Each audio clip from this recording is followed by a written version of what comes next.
हमने ये बात पहले ही बोला था कि आरजेडी और महागठबंधन अगर गलती से ऑपोजिशन बन भी जाती है, क्योंकि जो आंकड़े हमको समझ में आ रहे थे कि ऑपोजिशन बनाने लायक भी आंकड़े दिख नहीं रहे थे, कि कुछ एडवाइजर्स को बदलने की ज़रूरत है। कौन है वो एडवाइजर?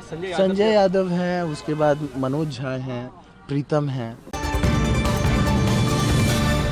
बिहार चुनाव में नतीजे आने के बाद एक बार फिर से तेजस्वी यादव को नेता प्रतिपक्ष चुन लिया गया है, विधायक दल का नेता चुन लिया गया है। लेकिन इसके ठीक बाद चेतन आनंद ने तेजस्वी यादव और आरजेडी के हार को लेकर बड़ा बयान दिया है और सीधा कह दिया है कि संजय यादव को पार्टी से हटाना चाहिए, वरना पार्टी ध्वस्त हो जाएगी। आपको बयान भी सुनाएंगे कि चेतन आनंद ने आगे क्या कुछ कहा है। बने रहे हमारे साथ इस रिपोर्ट में। नमस्कार, मैं हूं शालिनी सिंह और आप देख रहे हैं दर्श न्यूज। बिहार विधानसभा चुनाव के नतीजों के बाद आज आरजेडी की तरफ से एक बैठक बुलाई गई थी और काफी घंटों तक ये बैठक चली है, जिसके बाद तमाम विधायकों ने ये निर्णय लिया है कि तेजस्वी यादव को ही नेता प्रतिपक्ष बनाया जाएगा। जिसके बाद चेतन आनंद का बड़ा बयान सामने आया है। उन्होंने ये बता दिया है कि आखिर आरजेडी की करारी हार क्यों हुई।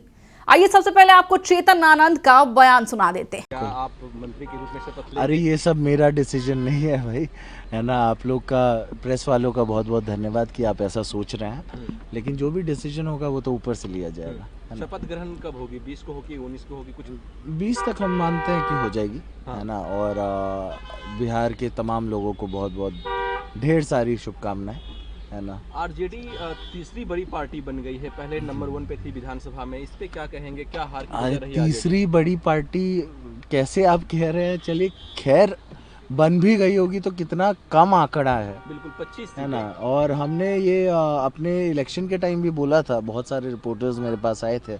हमने ये बात पहले ही बोला था कि आरजेडी और महागठबंधन अगर गलती से ऑपोजिशन बन भी जाती है, क्योंकि जो आंकड़े हमको समझ में आ रहे थे कि ऑपोजिशन बनाने लायक भी आंकड़े दिख नहीं रहे थे, लेकिन आ गए हैं, तो अब चलिए, ऑपोजिशन विहीन नहीं होने वाला है। आप लालू फैमिली के बहुत करीब रहे हैं। रोहिणी आचार्य जिस तरीके से आरोप लगा रही हमने स्टार्टिंग में भी बोला है कि कुछ एडवाइजर्स को बदलने की ज़रूरत कौन है। है वो एडवाइजर?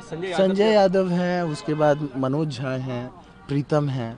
इन सब एडवाइजर्स को अगर साइड कर दिया जाएगा और डायरेक्ट एमएलए से वार्तालाप होने लगेगी, तो हो सकता है कि पार्टी में कुछ सुधार हो। क्या है तेजस्वी यादव जो उनको नहीं छोड़ रहे हैं, संजय यादव को, मनोज? अब ये हम नहीं जानते हैं, है ना। ये तो आप उनकी बातें हैं, लोग उनसे आरोप पूछें। लगा रहे हैं कि ईवीएम में गड़बड़ी हुई है।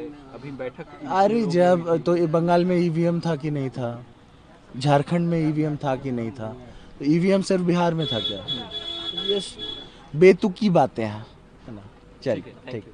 तो सुना आपने, एक तरफ जहां शक्ति यादव और तमाम आरजेडी के नेता ये कहते नजर आए हैं कि वोट चोरी हुई है, ईवीएम हैक हुआ है, जिसके वजह से आरजेडी की हार हुई है, तो दूसरी ओर चेतन आनंद ने तेज प्रताप और रोहिणी आचार्य के बाद सीधा संजय यादव और 2 और लोगों पर इल्जाम लगा दिया है। बहरहाल इस खबर में इतना ही। बने रहे हमारे साथ और देखते रहे दर्श न्यूज।